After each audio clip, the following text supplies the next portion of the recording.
ચાલો, અગાઉના લેક્ચર્સની અંદર આપણે વધતું વિધેય ઘટતું વિધેય જે છે એની ચર્ચા કરેલી હતી, બરાબર છે. મુખ્યત્વે હાલ આપણને દરેકે દરેક વિધેય પહેલા ચરણમાં વધે છે કે ઘટે છે વસ્તુની ખબર હોવી જોઈએ, બરાબર છે. જરા સારા શબ્દોમાં લખીએ તો વધતું વિધેય છે એનો અર્થ શું થશે? તો ખૂણો વધે એમ વિધેય જે છે એની કિંમત વધે, બરાબર છે. અને ઘટતું વિધેય છે એમાં શું થશે? અત્યારે છે એના કરતા ઉલટું, એટલે કે જેમ ખૂણો વધે એમ કિંમત ઘટે, બરાબર છે. ચાલો, દાખલા તરીકે આપણે હાલ મેં કીધું એ પ્રમાણે મારે જરૂર છે પ્રથમ ચરણની અંદર દરેક વિધેય વધે છે કે ઘટે છે એની. તો અહીંયા જો ધ્યાનથી જોઈએ તો ખૂણો જ્યારે 0 અંશથી વધી અને 90 અંશ તરફ ગયો એમ સાઇન વિધેયની કિંમત 0 થી 1 તરફ એટલે કે વધી, બરાબર છે. તો આપણે કહી શકીએ કે સાઇન જે છે એ વધતું વિધેય, તો એનું વ્યસ્ત એટલે કે કોસેક જે છે એ ઘટતું વિધેય થાય. કોસ છે એની કિંમત શરૂઆતમાં 1 હતી, આગળ જતા 0 થઈ ગઈ, કિંમતમાં ઘટાડો થયો એટલે કે વિધેય જે છે ઘટતું વિધેય. tan છે 0 થી અવ્યાખ્યાયિત તરફ એટલે કે આલેખ ઉપર તરફ જાય છે તો વધતું વિધેય. cos ઘટે છે એટલે sec છે વધતું વિધેય થશે. જુઓ, 1 માંથી કિંમત પહેલા 2 થઈ, 2 માંથી પછી અવ્યાખ્યાયિત થઈ, ખૂણો વધે છે એમ એની કિંમત પણ વધે છે, બરાબર છે. કોસેક ની અંદર કિંમત ઘટે છે, કોટ ની અંદર પણ ઇન્ફાઇનાઇટ થી 0 તરફ જાય છે એટલે કે કિંમત ઘટે છે. તો આનો અર્થ શું થયો કે હવે જ્યારે અમુક પદ એવા આપેલા છે કે જેમાં ખૂણો આપેલો છે એને સંગત કિંમત મને નથી ખબર, બરાબર છે. દાખલા તરીકે ઉદાહરણ લઈએ 4-5 જેથી વધારે સારી રીતે સમજી શકાય. મને આપેલું છે પદ sin 40 અંશ અને sin 70 અંશ. હવે મને એમ પૂછેલું છે કે આ બે માંથી કયું પદ જે છે એ મોટું છે. તો આપણે જાણીએ છીએ કે પહેલા ચરણમાં સાઇન વિધેય કેવું છે? વધતું વિધેય. વધતું વિધેય છે એનો અર્થ શું થયો? ખૂણો વધે એમ કિંમત વધે, જેનો ખૂણો મોટો એની કિંમત મોટી, એટલે કે અહીંયા કોણ? sin 70 જે છે એ મોટા હશે. ધારો કે મને આપેલું છે આ પ્રમાણે કે cos 20 અંશ અને cos 50 અંશ. હવે આપણે જાણીએ છીએ કે cos જે છે પહેલા ચરણમાં કેવું? ઘટતું વિધેય. ઘટતું વિધેય છે એનો અર્થ શું થયો? ખૂણો વધે તો કિંમત ઘટે, બરાબર છે. ખૂણો વધે છે એમ કિંમત ઓછી થતી જાય છે. તો અહીંયા ખૂણો મોટો છે તો એના માટે કિંમત નાની હશે, બરાબર છે. ખ્યાલ આવે છે? ચાલો, ધારો કે મને આપેલું છે કે tan 1 અંશ અને tan 10 અંશ. તો આપણે જાણીએ છીએ કે tan જે છે પહેલા ચરણની અંદર વધતું વિધેય. વધતું વિધેય છે એટલે જેના માટે ખૂણો મોટો એના માટે કિંમત મોટી. પણ હવે ધારો કે મને આવું આપેલું હોય કે ફોર એક્ઝામ્પલ છે sin 60 અંશ અને sin 135 અંશ. હવે મારે નક્કી કરવું છે કે આ બે માંથી કોણ મોટું. તો તમે એમ કહી દો કે ખૂણો મોટો છે એટલે sin 135 મોટા, એવું નથી. અત્યારે ધ્યાનથી જોઈએ તો ચરણ બદલાઈ જાય છે. આ વસ્તુ આપણે ક્યારે લખી શકીશું? બંને વિધેય સરખા હોવા જોઈએ, બંનેના ચરણ પણ સરખા હોવા જોઈએ. તો આને હું લખું છું sin 60, 135 છે, આને લખવા હોય તો શું લખી શકાય? 180 માઇનસ 45. લાસ્ટ લેક્ચરમાં આપણે આ સ્વરૂપના દાખલાઓ જોયા. તો અહીંયાથી આપણે લખી શકીએ sin પાઈ માઇનસ થીટા સ્વરૂપ. 180 નો ગુણક, વિધેય બદલાશે નહીં. ચરણ બીજું, બીજા ચરણમાં સાઇન ધન. તો સાઇન 60 અને સાઇન 45 હવે જોઈએ તો બંને પહેલા ચરણની અંદર થઈ ગયા. બરાબર છે. તો હવે નક્કી કરવા બેસીએ તો ખૂણો મોટો છે 60 અંશ માટે. સાઇન છે વધતું વિધેય છે. વધતું વિધેય છે એટલે જેના માટે ખૂણો મોટો એના માટે કિંમત મોટી. અત્યારે સાઇન 60 માટે કિંમત મોટી એટલે કે 135 અંશ કરતા સાઇન 60 અંશ જે છે એની કિંમત વધારે. આ સ્વરૂપના દાખલાઓ જે છે JEE ની અંદર પૂછાય છે. કેવી રીતના પ્રશ્ન પૂછાય છે સમજીએ. જે પદ આપેલા છે એ ધન છે કે ઋણ એ વસ્તુ મારે નક્કી કરવી છે. તો આ પ્રકારના દાખલાની અંદર સૌથી પહેલી વસ્તુ વિધેય સરખા હોવા જોઈએ. બીજી વસ્તુ ચરણ સરખું હોવું જોઈએ. બરાબર છે. તો થોડા દાખલા ગણીએ અને સમજીએ. ચાલો, આપણને આપેલું છે સાઇન 110 અંશ વત્તા કોસ 110 અંશ. તો આપણે શું કરવું છે? સૌથી પહેલા તો વિધેય સરખું એટલે બંને પદ સાઇનમાં હોવા જોઈએ અથવા બંને પદ કોસમાં હોવા જોઈએ. અને સાથે સાથે ચરણ જે છે એ પણ સરખું હોવું જોઈએ. મોટે ભાગે આપણે પ્રથમ ચરણ ગોઠવવાનો પ્રયત્ન કરીશું. ચાલો, તો સાઇન 110 હું ધારો કે બંને વિધેય છે ને એને સાઇનમાં લાવું છું. સાઇન વિધેય છે એ મારે એઝ ઇટ ઇઝ રાખવું છે એટલે 110 છે ને એને હું 180 માઇનસ કરીને લખું છું. મારે શું કરવું છે? સાઇન વિધેયમાં જ લાવવા છે. અહીંયા જો તમે 90 + 20 કરી દો તો કોસ થઈ જશે, એનો કોઈ અર્થ નથી. મારે બંને જગ્યાએ સાઇન વિધેય જ લાવવું છે એટલે 180 નો ગુણક ગોઠવ્યો કે જેથી વિધેય બદલાય નહીં. બરાબર છે. કોસ છે ત્યાં મારે જોઈએ છે સાઇન એટલે ત્યાં 90 નો ગુણક ગોઠવીએ. તો 110 જે છે એના ભાગ પાડીને હું લખું છું 90 + 20. ફરી એક વખત સમજીએ.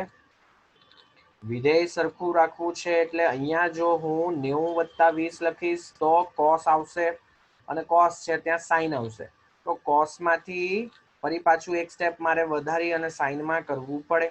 એવું ન કરવું પડે એટલા માટે અહીંયા હું શું કરું છું કે સાઇન વિધેય એઝ ઇટ ઇઝ રાખવું છે એટલે એના માટે 180 જે છે એ ગોઠવું છું. આપણે જાણીએ છીએ કે 180 નો ગુણક આવે તો એ સંજોગોની અંદર વિધેય જે છે બદલાશે નહીં.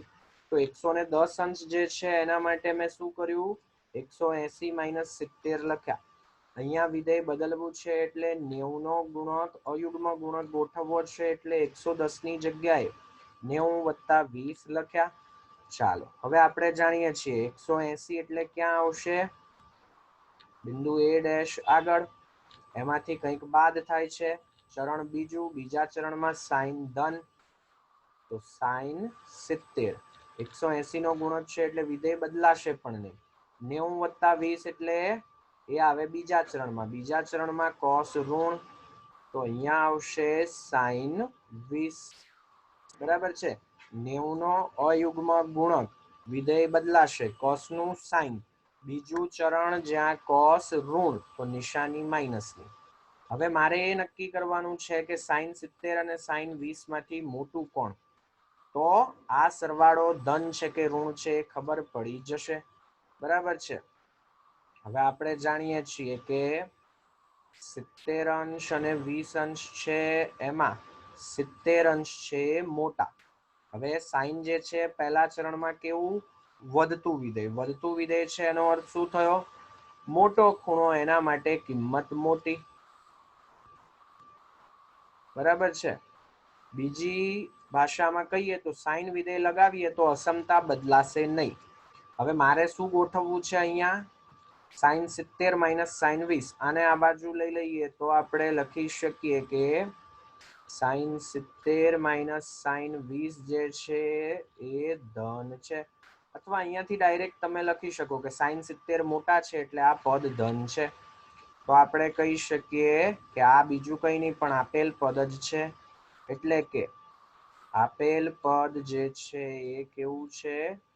ધન છે. બરાબર છે. ચાલો એ જ સ્વરૂપમાં આપણે આગળ વધીએ. બીજો દાખલો. ચાલો અહીંયા આપણને આપેલું છે કોસેક 17 પાઈ છેદમાં 12. હવે આમાં π/2 ને પાઈ એવું હાલ કરવા નથી બેસતા. હાલ આપણે શું કરીએ છીએ? પહેલા તો સાદુરૂપ આપીને ખૂણો થોડોક નાનો કરી દઈએ. પહેલા ચરણમાં લાવીએ. છેદમાં 12 છે એટલે અંશમાં 12 નો ગુણક લખવો પડે. તો 12 17 લાવવા માટે ખૂટે 5 આખાના છેદમાં 12 માઇનસ સેક. અહીંયા પણ ખૂણો તો 17 પાઈ જ છે એટલે 12 પાઈ વત્તા 5 પાઈ આખાના છેદમાં 12. બરાબર છે. ચાલો છેદ વિભાજન કરી દઈએ તો અહીંયા મળે છે આપણને કોસેક 12/12 એટલે બાકી રે પાઈ વત્તા 5 પાઈ/12. 5 પાઈ/12 એટલે 75 અંશ માઇનસ સેક. અહીંયા છેદ વિભાજન કરી દઈએ તો પાઈ પ્લસ 5 પાઈ/12. હવે પાઈ પ્લસ થીટા. પાઈ એટલે ક્યાં આવે? એ ડેશ આગળ. એમાં કંઈક ઉમેરીએ એટલે ચરણ થાય ત્રીજું.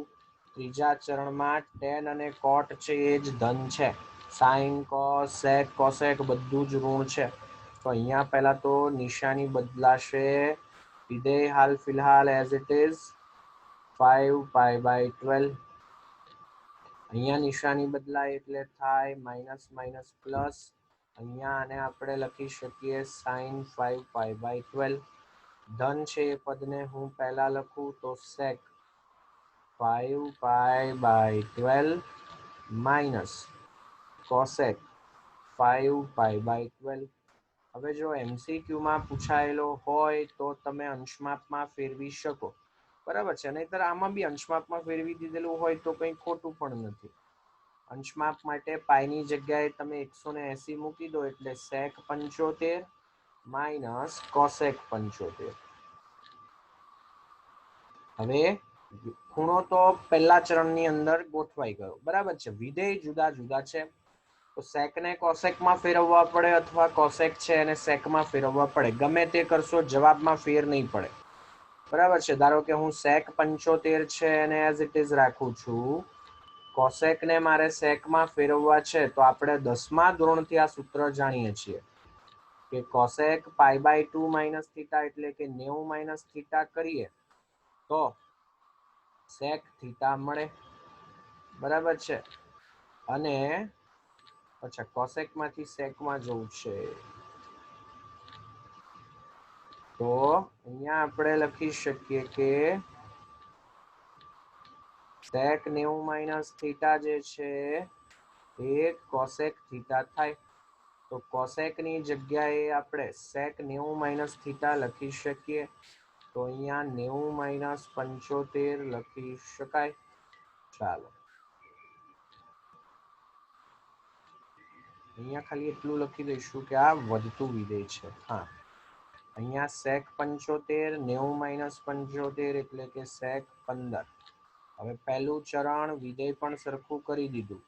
સેક જે છે એ આપણે જાણીએ છીએ કે પહેલા ચરણની અંદર વધતું વિધેય. બરાબર છે. એટલા માટે આ જે છે ધન મળશે. ડાયરેક્ટ ન ફાવે તો 75 અંશ અને 15 અંશ. એમાં 75 અંશ મોટા અને એટલે જ સેક વધતું વિધેય છે એટલે સેક 75 મોટા.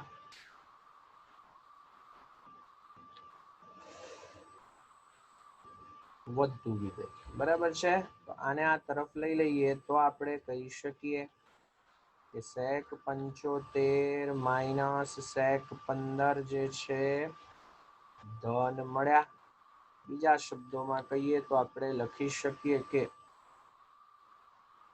આપેલ પદ જે છે ધન છે.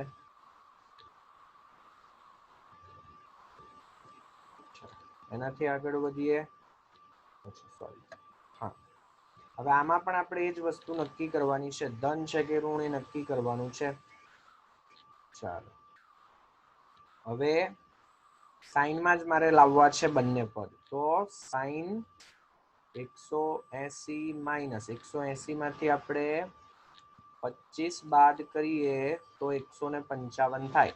સાઈન વિધેય રાખવું છે એટલે અહીંયા 180 નો ગુણક ગોઠવ્યો, બરાબર છે. કોસ જે છે એને બદલવું છે, સાઈનમાં લાવવા છે એટલે અહીંયા 90 પ્લસ લખીએ. 90 છે એમાં 65 ઉમેરીએ ત્યારે જઈને 155 થશે. કોસની સાથે 90 ગોઠવ્યા જેથી સાઈન વિધેય આવે, સાઈનની સાથે 180 ગોઠવ્યા જેથી સાઈન વિધેય જ રહે. ચાલો, 180 માંથી કંઈક બાદ થાય છે 155, અહીંયાથી જ ખ્યાલ આવે છે. બીજું ચરણ છે, બીજા ચરણની અંદર સાઈન ધન 180 છે એટલે અહીંયા સાઈન જે છે એઝ ઇટ ઇઝ. બીજા ચરણમાં સાઈન ધન છે એટલે અહીંયા નિશાની ધન. 90 આવ્યા એટલે વિધેય બદલાશે, અહીંયા થઈ જશે સાઈન 65. નિશાની બીજા ચરણમાં કોસ માઇનસ છે એટલે માઇનસ, બરાબર છે. ડાયરેક્ટ ન ફાવે તો બરાબર છે, આપણે અહીંયા ગણતરી કરેલી એમ કરો અને પછી આગળ જતા 90 માઇનસ કરીને લખી દો, બરાબર છે. હા, તો હવે આપણે જાણીએ છીએ કે 25 અંશ છે એની કિંમત 65 કરતા ઓછી. મોટો ખૂણો એમ કિંમત વધુ, સાઈન પહેલા ચરણમાં વધતું વિધેય છે. સાઈન 25 ની કિંમત સાઈન 65 કરતા ઓછી, કારણ તો કે સાઈન વિધેય વધતું વિધેય. સાઈન 65 આ બાજુ લઈ લઈએ, કેમ? સાઈન 25 માઇનસ સાઈન 65 ગોઠવવા છે.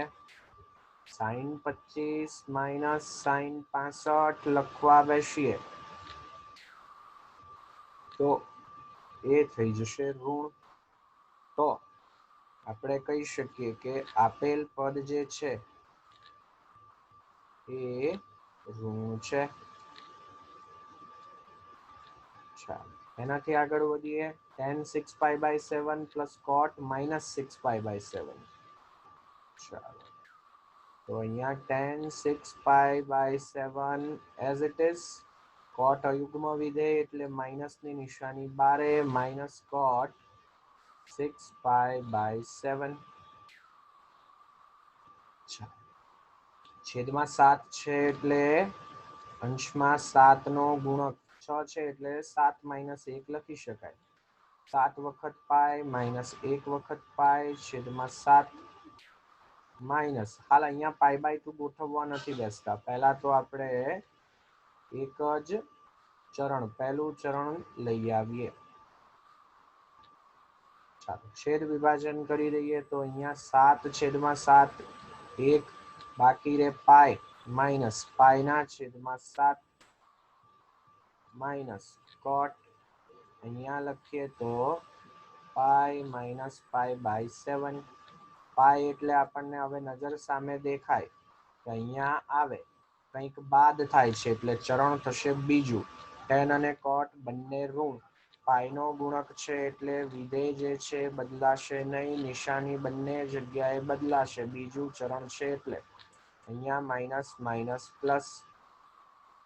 ધન છે એ પદને આપણે પહેલા લખી દઈએ તો cot π/7 માઇનસ tan π/7. હવે પહેલું ચરણ તો આવી ગયું. વિધેય જે છે હજુ યોગ્ય નથી, વિધેય જુદા જુદા છે, તો કોઈ એકને ફેરવવું પડે. કોટને આપણે 10 માં ફેરવવા હોય તો tan 90 minus theta cot theta થાય. તો આને લખીએ તો π/2 minus π/7 minus tan π/7. tan π/2 minus theta cot theta થાય એ મુજબ. લસા લઈને સાદુરૂપ આપીએ તો tan 7π માઇનસ 2π, 7 માંથી 2 વખત બાદ કરીએ 5π છેદમાં 14. અહીંયા નહીતર ચાલો હાલ ફિલહાલ એઝ ઇટ ઇઝ જ રાખીએ, જગ્યા ઓછી છે એટલે ગણતરી હું આના માટે સાઈડમાં કરું છું, બરાબર છે. પહેલો ખૂણો જે મને આપ્યો એ છે 5π છેદમાં 14. બીજો ખૂણો જે છે એ 5/7 બંને જગ્યાએ છેદ સરખા કરી દઈએ તો 5π/14 અને અહીંયા 2π/14. તો આપણે સરળતાથી કહી શકીએ કે આ ખૂણો મોટો છે.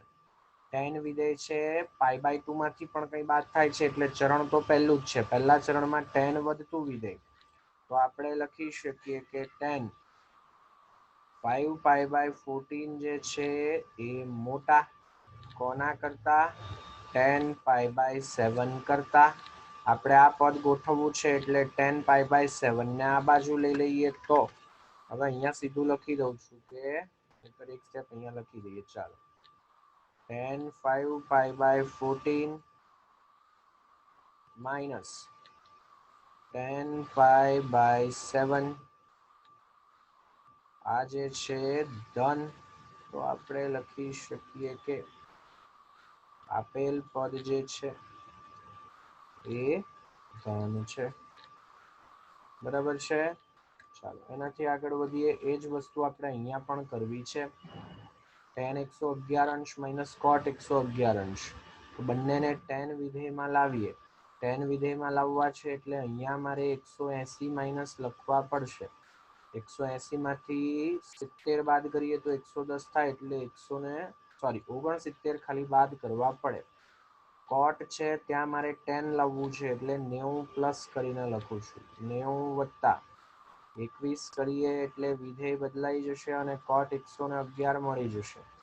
અહીંયા 180 નો ગુણક એટલે 10 એઝ ઇટ ઇઝ રહેશે. ચરણ બીજા ચરણમાં 10 ઋણ છે એટલે નિશાની માઇનસની. 90 આવ્યા એટલે કોટનું થઈ જશે 10 21. બીજા ચરણમાં કોટ ઋણ એટલે નિશાની બદલાય, માઇનસ માઇનસ પ્લસ થઈ જશે. 10 21 માઇનસ 10 69 ધન છે. પદ પહેલા લખ્યું, દેખાય જ છે કે આ પદ ઋણ છે. ગણતરી કરવી હોય તો અંશમાપમાં તો ખૂબ સરળતાથી ગણતરી થઈ શકશે. 21 અને 69 માં 69 મોટા અને એટલે જ tan 21 જે છે એની કિંમત tan 69 કરતા નાની. કારણ તો કે tan છે પ્રથમ ચરણમાં વધતું વિધેય. 21 માઇનસ 69 ગોઠવવા છે એટલે આને આ તરફ લઈ લઈએ તો tan 21 અંશ માઇનસ tan 69 અંશ આ જે છે થઈ જશે ઋણ. તો આપણે કહી શકીએ કે આપેલ પદ જે છે ઋણ છે.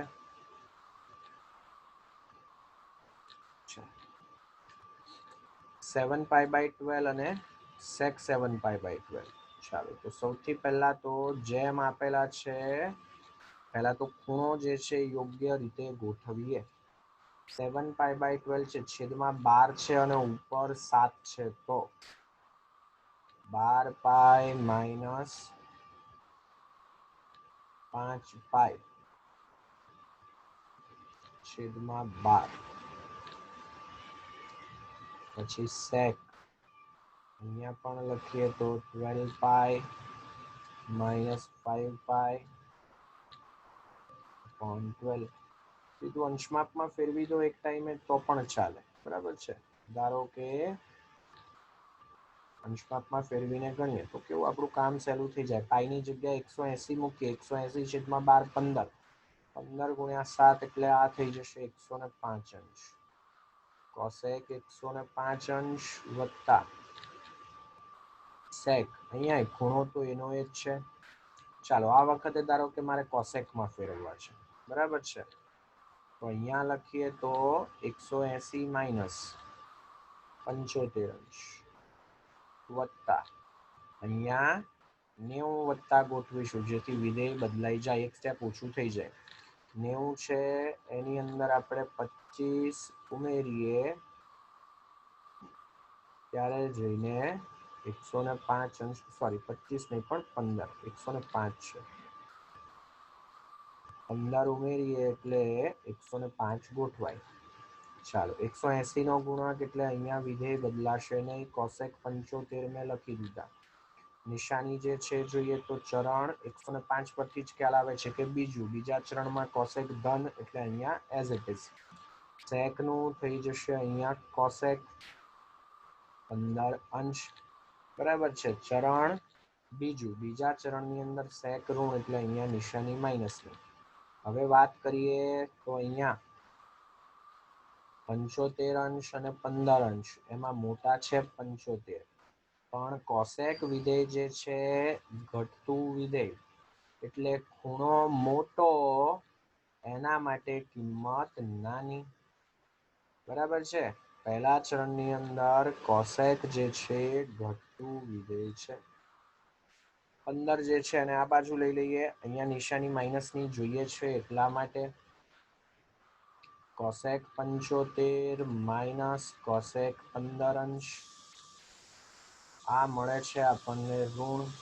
તો આપણે કહી શકીએ કે આપેલ પદ જે છે ઋણ છે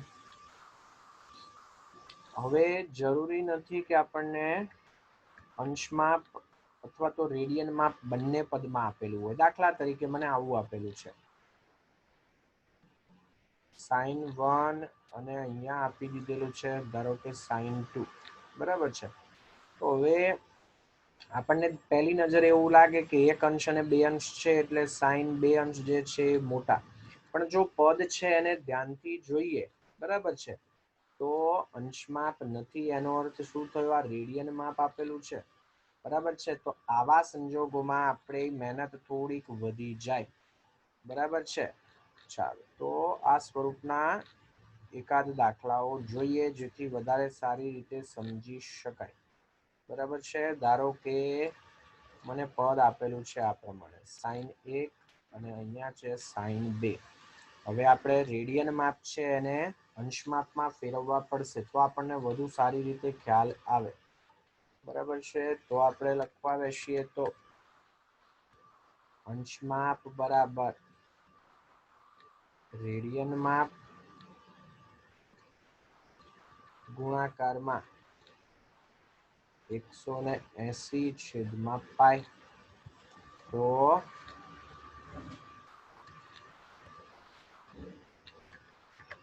હાલ એક રેડિયન મૂકીએ તો 1 ગુણાકારમાં 180/π ની કિંમત કેન્સલ નથી થતી એટલે 7 મૂકી દઈએ 7 ઉપર જાય 180/7/22 બરાબર છે હાલ કેલ્સીની મદદથી ઝડપથી ગણતરી કરી લઈએ કે જેથી આપણો સમય બચે 180/7 એને આપણે જ્યારે 22 વડે ભાગીએ તો હવે આમાં તો આપણે અંદાજિત કિંમત જ જોઈએ છે 57 અંશની આસપાસ મળે છે સ્પેસિફિક લખવું હોય તો 57.27 અંશ આને યાદ રાખીશું કે 1 રેડિયન બરાબર 57 અંશ અને 57.27 અંશ આમાં એક્ઝેક્ટ કિંમતની મારે જરૂર નથી ચાલો તો 2 રેડિયન માટે હું સીધું ડાયરેક્ટ જ લખી શકું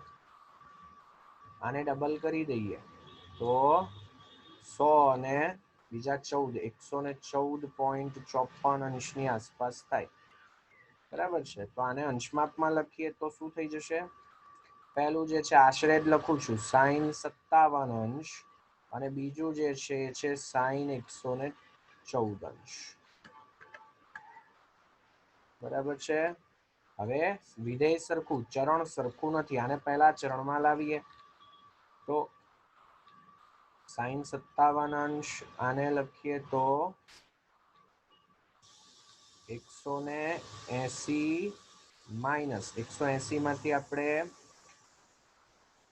66 બાદ કરીએ બરાબર છે ત્યારે જઈને આપણને 114 અંશ મળશે તો આ બાજુ sin 57 અંશ આ બાજુ લખીએ તો sin 66 અંશ પહેલું ચરણ sin વધતું વિધેય તો આપણે આ કિંમત વધારે છે એટલે કે sin 2 વધારે છે એવું કહી શકીએ હવે ધારો કે મને આવું આપેલું છે cos 1 અંશ અને cos 1 રેડિયન આ બેમાંથી કોણ મોટું છે એ મારે નક્કી કરવું છે તો હવે આ ગણતરીના આધારે હું ડાયરેક્ટ લખી શકું કે આ જે છે 1 અંશ, આ જે છે રફલી અંદાજે 57 અંશ, બરાબર છે. cos જે છે ઘટતું વિધેય છે એટલે એનો અર્થ શું થયો? ખૂણો નાનો એના માટે કિંમત મોટી, બરાબર છે. તો અહીંયા હોમવર્કની અંદર તમારે આટલી ખાલી જગ્યાઓ પૂરવાની છે. tan 1 અંશ અને tan 1 રેડિયન લેસ ધેન છે કે ગ્રેટર ધેન છે જ વસ્તુ નક્કી કરવાની છે. પછી ધારો કે આપેલા છે tan 1 રેડિયન અને tan 2 રેડિયન. પછી મને ધારો કે આપેલા છે કે sec 2 રેડિયન અને sec 3 રેડિયન. પછી ધારો કે આપેલા છે કે cos 4 રેડિયન અને cos 5 રેડિયન. અને છેલ્લે ફોર એક્ઝામ્પલ આપેલા છે cot 2 રેડિયન અને cot 3 રેડિયન, બરાબર છે. આટલા માટે તમારે ગણતરી કરી અને વચ્ચે લેસ ધેન આવે છે. ચલો એક અંશ અને રેડિયન વાળો બીજો લઈ લઈએ કે જેમાં ધારો કે તમને આપેલું છે cos 2 અંશ અને cos 2 રેડિયન. એની જગ્યાએ આપણે 4 રેડિયન મૂકી દઈએ, બરાબર છે. થોડીક મહેનત વધે. તો આટલા દાખલાઓ જે છે તમારે હોમવર્કની અંદર ગણવાના છે, બરાબર છે. ચાલો તો આજનું લેક્ચર જે છે આપણે અહીંયા પૂરું કરીએ છીએ.